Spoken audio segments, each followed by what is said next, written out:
let the record show that I did the Umrah on my own. So this video is for somebody like me. If you're looking to do Umrah as a group of friends, with your family and stuff like that, you're in the right place, okay?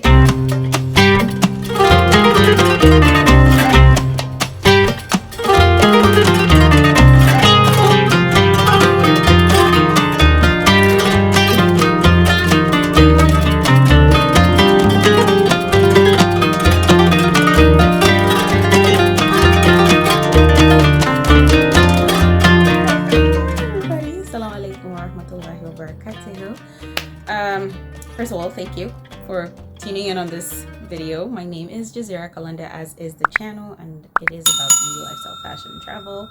So for those of you who do not know, in case you're watching this video because you just want to learn a thing or two, Umrah is pilgrimage to Makkah, pretty much. I've actually recently realized it's Makkah, not Mecca. I don't know why Western world calls it Mecca, but anywho, you'll wonder, then what is Hajj?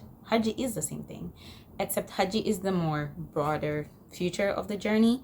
So Umrah is a shorter version of it, and also the other distinct difference is Hajj is performed at a particular time of the year on the Islamic calendar, which is Dhul Hajj. However, Umrah can be performed any time of the year. We together? Okay, let's keep going. So another fun fact, so even those of you who know Umrah may not know this, because I learned this in my adulthood, and when I say my adulthood, I mean as recent as like this year. Umrah is not 10 days or 12 days or 15 like people think. Umrah can be accomplished in 2 hours. I know, right? I managed to accomplish my Umrah in 2 hours. That being said, it will always depend on how fast you walk. So when you get to the point where you want to make this journey, which is Umrah or Hajj, but we're talking about Umrah today, so let's not complicate things, okay? So when you do want to make Umrah, the first thing you're going to start with is, of course, you have the intention. So you're going to do your visa. There is 2 kinds of visas you can actually travel on. There is an Umrah visa, particularly for this journey. You can visit the Saudi Arabia website. You can visit that website to purchase that Umrah visa, or the option 2, you can get this from a travel agency in your country. I am not from all over the world. I do not know the travel agencies in your countries, but please feel free to reach out to them. From Uganda, I recommend you try out 𝓙𝓪𝔃𝓮𝓮𝓻𝓪 and UMRA services. The person that runs this organization is somebody down to earth, somebody that I trust. Okay, and yeah, this is somebody my organization works closely with. Well, not my organization, an organization I'm affiliated with here in Canada. Very down to earth, an amazing scholar of Islam. And yeah, so they're affiliated with that travel agency. The other one is Al-Misbahu Travel Services. And this one also was shared with me by a friend for his friend. Does that even make sense?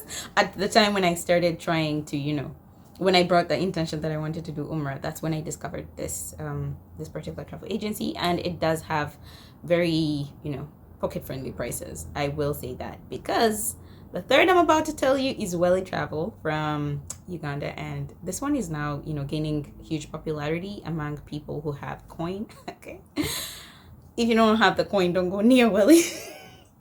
Anyway, the whole point is, if you're looking for a more luxurious experience, 𝓙𝓪𝔃 is your, they're your people. They speak your language, so head on over there. So these agencies have packages. However, this video is for somebody who's looking to do Umrah on their own or with their spouse, as a family, as friends, you're looking to do this on your own. So all the travel agencies I've mentioned do have packages and stuff like that, so you travel as a group. However, if you're going to travel individually, that's the information you're here for. I used a tourist visa. Yes. Are you allowed to make Umrah on a tourist visa? Yes. I actually did the homework for this. Even better, you can get the tourist visa upon arrival, which is what I did. So you do not have an excuse to be like, oh my God, I haven't got the visa, I'm waiting for it to come and stuff like that. So with the travel companies, I know for 𝓙𝓪𝔃 it's about $170 US. Upon arrival, I got my visa for $183. And that was Canadian, so it was about 480 Saudi Riyal.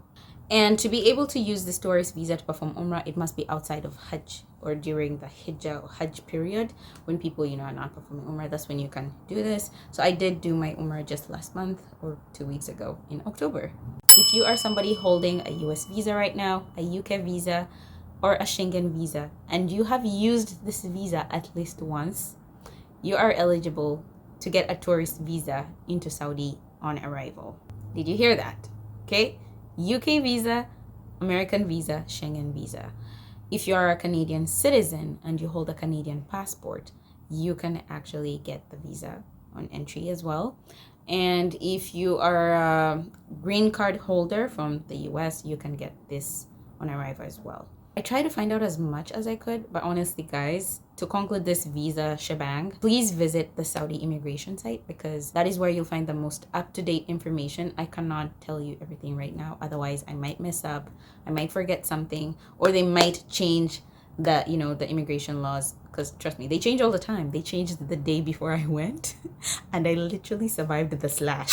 Okay, narrowly. So what actually got me into Saudi was my US visa, and alhamdulillah, I had literally just used it 2 weeks before in California, so you can imagine. But I had used it the entire year anyway, so that wasn't a problem. But the whole point is, please keep up to date with this information, even the day before you travel for your Umrah. You never know, stuff keeps changing. So when I did get my tourist visa, it was 1 year long, and I do get 90 days per entry. That would mean that my visa is going to be running from October 2023 to October 2024, but every time I enter Saudi, I can only be there 90 days maximum and exit and come back in. I know people stay for this journey for such a long time, you know, of their lives, but just so you know, it is permissible for you to borrow money to actually make Umrah. Now, that being said, when you borrow money, of course, in Islam, you're expected to pay back, okay? And you're borrowing it with the intention of doing that. Do not abuse this, you know, privilege and just be like, yeah, I'm just gonna, you know, take people's money and whatever, because at the end of the day, that will destroy your Umrah, okay? Like if you're gonna go and make a holy pilgrimage and then come back and, I forget the English word, you get what I mean? If you're going to take advantage of people and be dishonest about it, then yeah, anyway, Allah knows best, okay? I am not the judge, I'm not even his secretary, I'm just here to share this information. Moving on. What to wear. Most people may know that you don't need a special outfit. I didn't. I thought like it had to be, oh, this or that or that. But as you can see, I had this hijab before I went, and the abaya I'm wearing, I also had it before I left. So I literally could have just gone like this.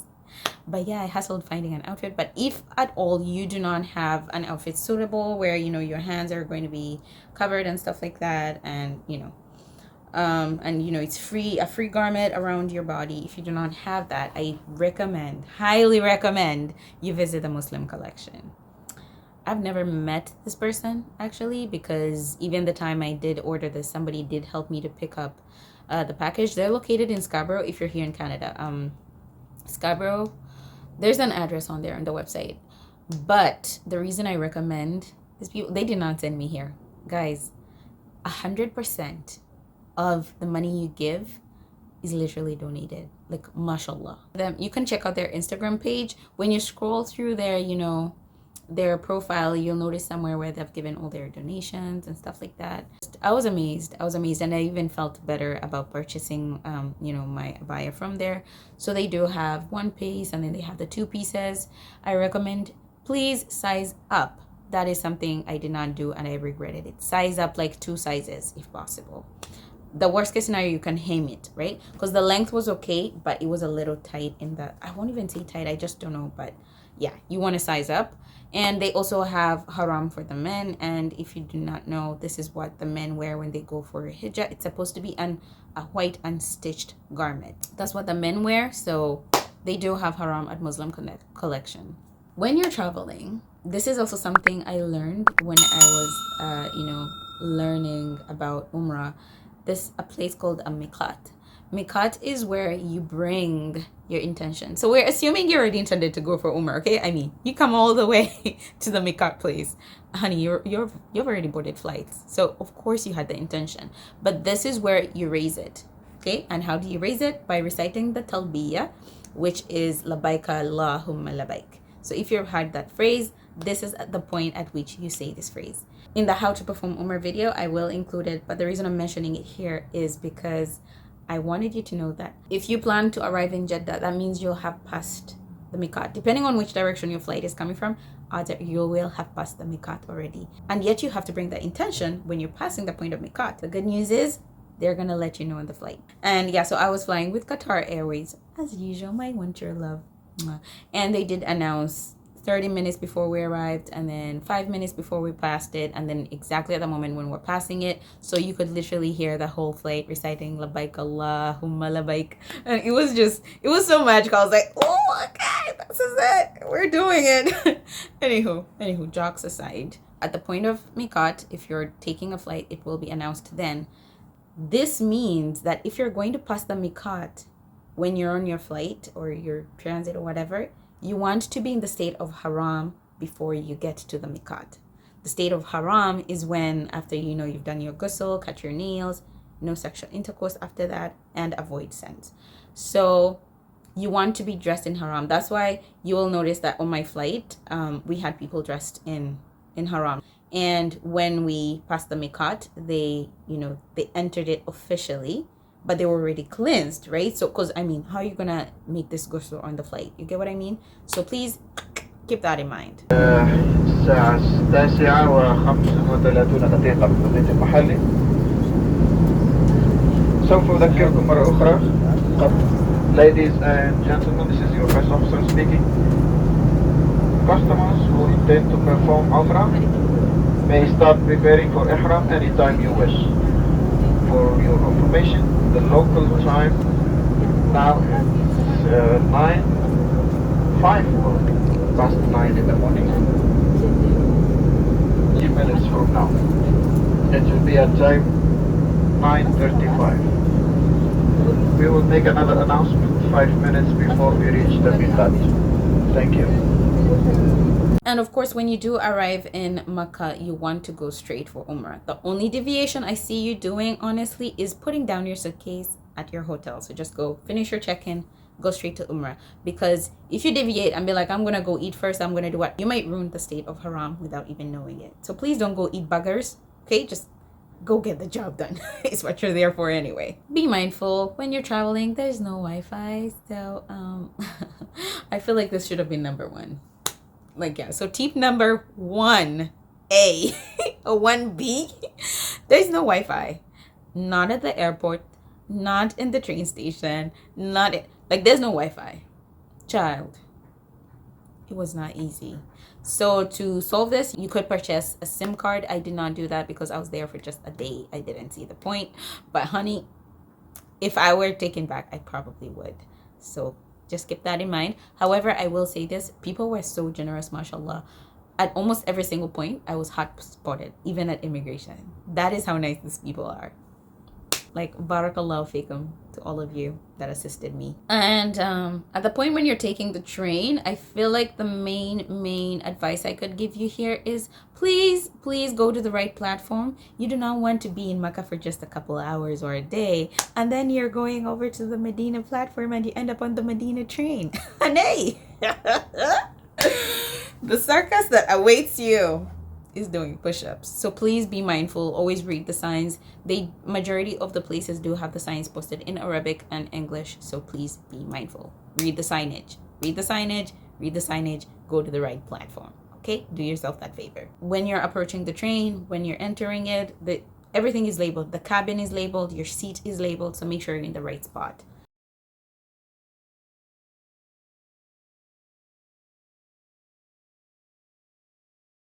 As far as travel goes, the best time to travel is anytime that is not December or January. I've been told the crowd is insane, and yet I was there in October and I felt that crowd was too much, right? And I'm told it's worse in December, so you definitely don't want to go during that time.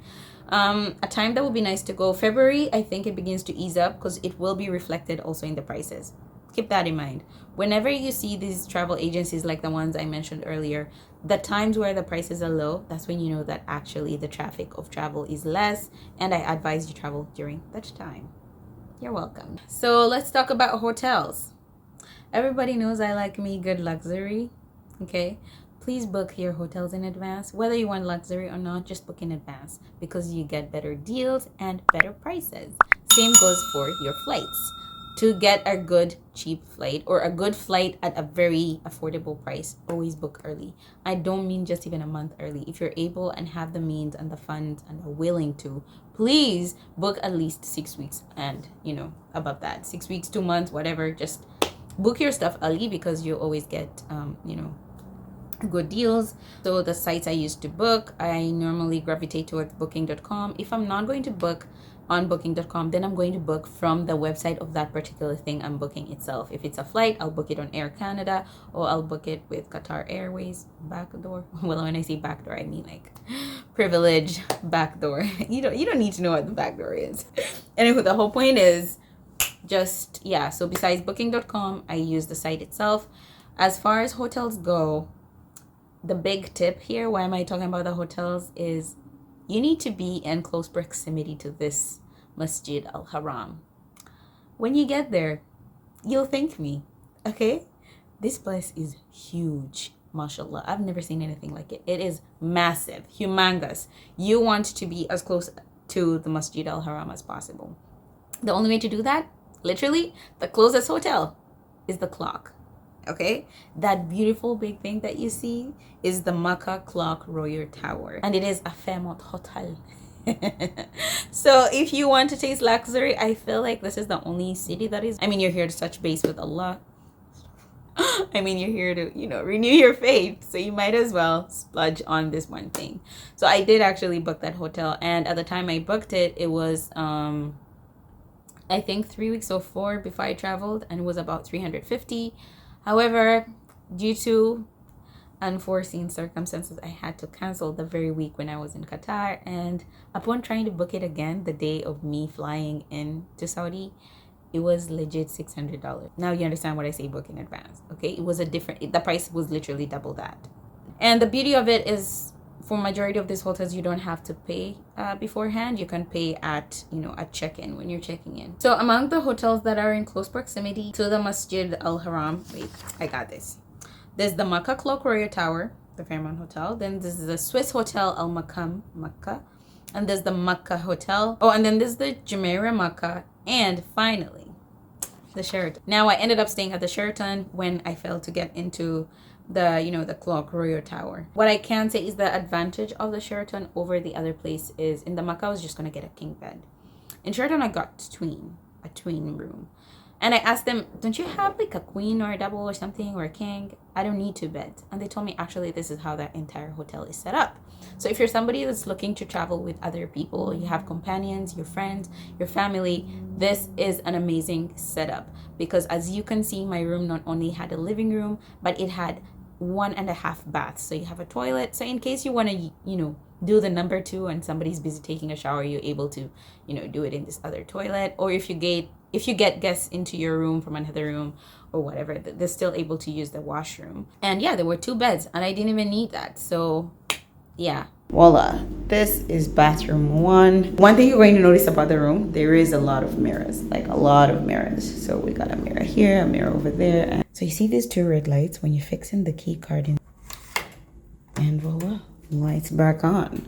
I got in here and I was like, why is my room dark? I had to call downstairs reception and they showed me that trick. I was marvelously impressed. Living room, love the painting, the Arabic calligraphy, like the abstract is giving. So yeah, mini living room. There's a TV, remote, another mirror. Hello. And we move on down to the, how do they call it, the boudoir, the bedroom. So this is the second bathroom. It is a stand shower. I would have liked the tub, but then again, I never use them anyway. There's another mirror here. I told you, we're in the land of mirrors. Mirror, mirror on the wall, who's the fairest of them all? Yeah, anyhow, so we're out of there, and then we have another mirror here. This is the outfit in its full glory. The way they tailor these things, you notice the back is trailing me, like she makes them like high-low, and then there's like a gold kind of chain. But remember, when you're performing UMRA, you have to take off all jewelry. So, and this is the bedroom. So yada yada, another, guess what, mirror. Yeah, there's a lot of mirrors in here. Another TV, and of course we have a Quran. I mean, why not? Notice at my ceiling in the corner, it actually points us in the direction of the Kaaba, right there. Notice that spot on the ceiling? Yep, I literally noticed it later after I had already prayed. Struck I'm a genius because I was facing the right direction. And the best part of it all, yeah, the clock tower. You guys see it? Yeah, so that's my view. That's it in its full glory. Yeah, that's pretty much it. Sheraton is a good place if you're sharing, and the distance was not so bad. But honestly, after getting there, you guys, and seeing where the the clock tower was, I wanted to cry. But alhamdulillah, no regrets. Allah knows best. So plus, if he didn't put me in the Sheraton, then I would not be able to tell you guys that groupies, Sheraton's got you. Tip number, I do not know where we're at now, but we're looking at performing your UMRA. So there's mainly 3 activities to UMRA. That is the tawaf. Tawaf is 7 circumambulations around the Kaaba, after which you will perform 2 rakas of sunnah, and then you go on to Safa and Marwa 7 times, and after that you cut your hair and your UMRA is done. I just have a couple things to say about tawaf. Number 1, safety. You're not only keeping safety of yourself, but also of others. Anything you do can and affect others if you behave misappropriately, or if you're pushing and stuff like that. So please just be mindful, okay? Plus in that crowd, the people performing tawaf, there is seniors, there is children, there is, women. There's people going through different things. So please just be mindful, okay? Don't be that person. Just don't be. It's not okay. It's honestly, I don't have to tell you it's not okay. Sorry guys, I'm back. My friend was just here. She came for chapatis. Interlude, or rather intermission, finished. So where was I? Actually, the best times to make tawaf, I'd say around the middle of the day. Do you know why? Because nobody wants to be in that scorching sun. Okay. And another time would be in the evening. I noticed I did make my tawaf around 4:30, 5 p.m. and it was pretty nice. It was amazing. It actually rained, mashallah. So yeah, besides making du'as of umrah, people were busy making, du'as for the rain. But yeah, another time would be before 3 a.m. Mark my words, before 3 a.m. Don't wait for 3 a.m. and make tawaf, because everybody, of course, if they're going to get up for tahajjud, they're gonna be like, why wouldn't I go down to Masjid al-Haram if it's just feet from me, okay? So you want to be there before people come down for that tahajjud. So that means make your tawaf before the tahajjud, and then, by the time you make your sunnah and everything, you're done with that. And before subh, okay? After subh, literally everybody, and I mean everybody, including myself, was doing tawaf. In the evening, I thought it was a crowd. In the morning, that was something else. Okay, so if you're somebody anyway that just wants to be in a minimal crowd, or you're claustrophobic or something, or whatever, just stick to the minimal crowds. But even then, even when the crowd is heavy, just stick on the outskirts. When you're the outskirts of the Kaaba, like a little further of the circle, walk light. From when you begin your umrah to when you finish doing tawaf, especially, you want to carry a drawstring bag, or like a cross bag, right? Or a fanny pack. A fanny pack is that bag it's the kind of bag you tie around your waist. It has to be small, because like when you're doing tawaf, like it's not like you have all this space to yourself, right? People are moving shoulder to shoulder and back to back, so you don't want that big bag that's just inconveniencing the person in front of you or the person behind you, or it's a whole thing. So just be mindful. Try to travel light when you're doing your umrah. Also, I feel like the main 2 things you need in there are literally just water, so you can carry it in a bottle, and your dua book. And maybe also you can write down the du'as you wanted to make if you do not want to forget anything. The drawstring bags, you can buy them from the store that I'm about to mention. Last but not very least, during the course of your umrah, you are to pose for salah in case the salah is cold. I remember I did have to pose at the point when I was doing Safa and Marwa, because they made adhan for Maghrib. So yeah, we posed, made salah, and continued, okay? Because salah is wajib for you. Wajib means compulsory. Zamzam. Let's talk Zamzam. First of all, There's so many you know, rehydration stations all over the masjid, inside, on the outside. You'll find people lined up along the edges filling up jerrycans and whatnot.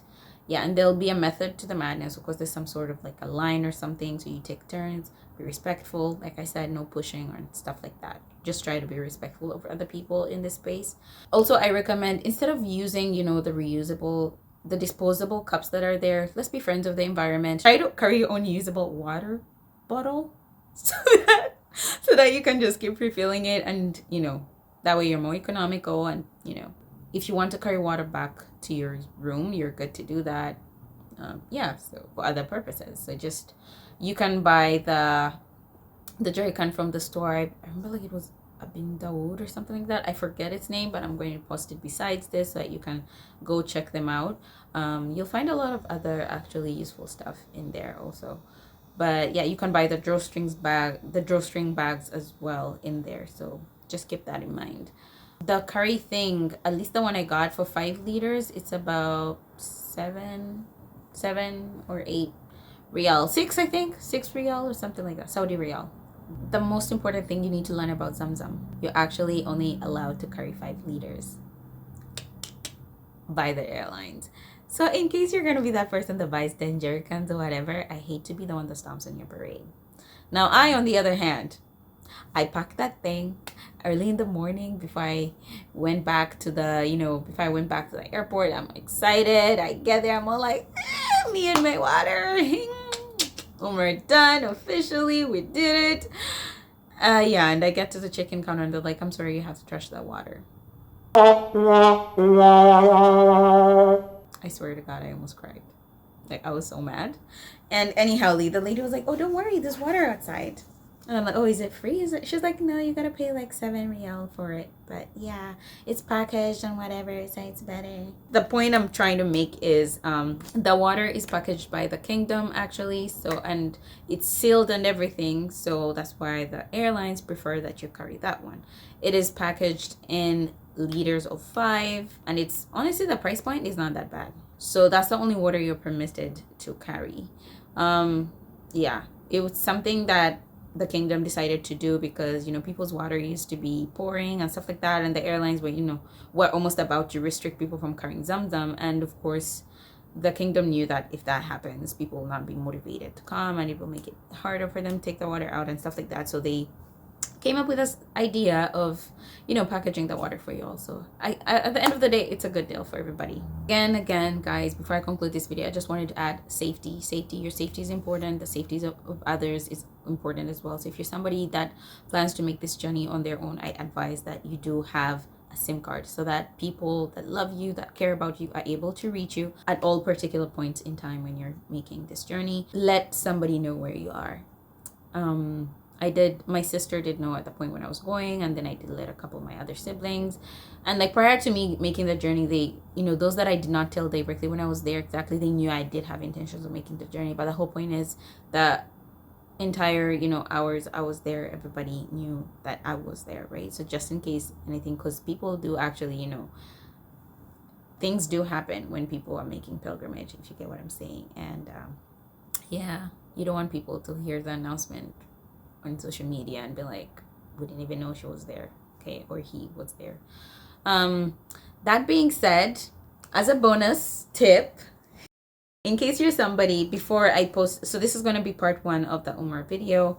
I do intend to post a part 2 where I will be talking about the UMRA itself, how to perform UMRA from the point of, you know, from Haram, Miqat, getting to Tawaf and everything and all that stuff, and the du'as and all that lovely stuff. So we will be discussing that in part 2 of the UMRA video or the UMRA series. However, if you're somebody that's going to be making this holy pilgrimage soon, first of all, alhamdulillah for you. I'm very happy for you. I pray Allah answers your du'as and grants you safe passage all the way to. But I just wanted to give you a tip if you're this person, and that is gate 79. What is gate 79? This is the gateway into Umrah. It's where the Umrah starts. That is at the Masjid Haram, Al-Haram, and you're there to make Umrah. It's where you enter. So yeah, if you're somebody that's traveling soon, before my you know, my second video is posted, at least you know that one thing now and you know where to begin. Because I remember walking around like a chicken. Yeah, apparently none of the videos I've watched literally say that part. They all just teach you how to perform umrah, but nobody tells you actually like start at this point or go to this point. So the things I feel like I did not find in the other videos, I'm going to make it a point to add in that particular one, inshallah. I pray Allah enables me. Yeah, and where is gate 79? It is facing the Clock Royal Tower. Literally, gate 79, the Clock Royal Tower.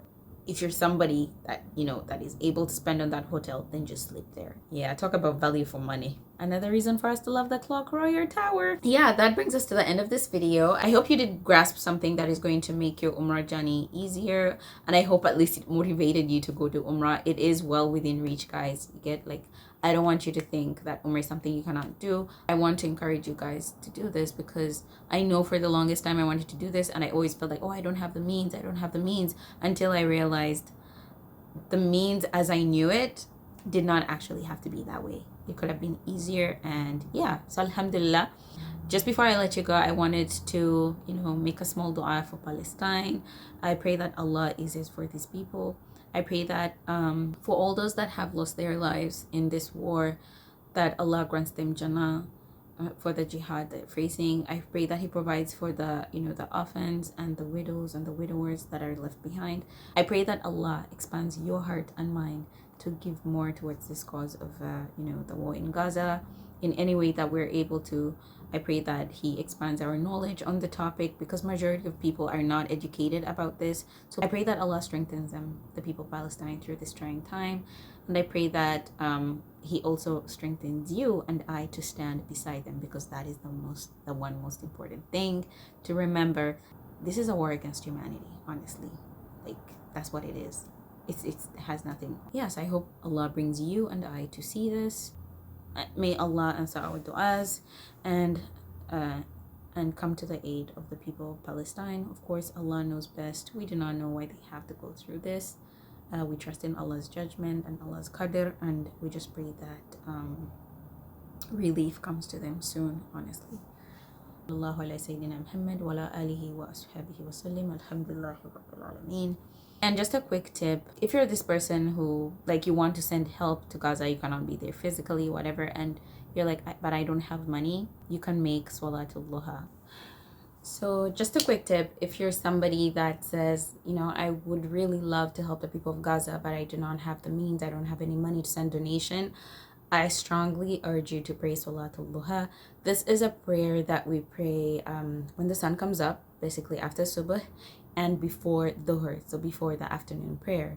So you pray it within that time period. The minimum rakas you make for this prayer are 2, and it is reported the Prophet ﷺ used to bring it up to 4 rakas or even 8. Actually, he did make 8 rakas on the day Makkah was, you know, conquered. And we are told that making this prayer is like a fulfillment of charity on your behalf, like making sadaq. Actually, the way it's said exactly is it fulfills charity in every joint of your body. MashaAllah, can you imagine that? That means that every profession, you know, to the oneness of Allah you make during this prayer, every call and glorification of Allah, and, you know, attesting to His greatness and everything and mercy in this prayer that you make, literally is a performance of charity. And you just bring the niyyah that you're performing this prayer on behalf of, you know, on behalf of the people of Palestine, and inshallah Allah will answer all our du'as collectively. If you did come to the end of this video, thank you so much. Barakallahu feekum. I pray that Allah brings you to the Kaaba. It's a beautiful, amazing place. The feeling, guys, is unprofound. I can't describe it either. You have to go there and feel it for yourself, honestly speaking. Please do not forget to like, comment, and subscribe. And I pray that Allah rewards you, especially Mubarak, for tapping that subscribe button, okay? Please let's share this video with people who you think it would be beneficial to. I love you for watching. Wait, is it this thumb? Is it this thumb? I don't know. What are you guys gonna see? Oh, it's this thumb. Groupies, Sheraton's got you.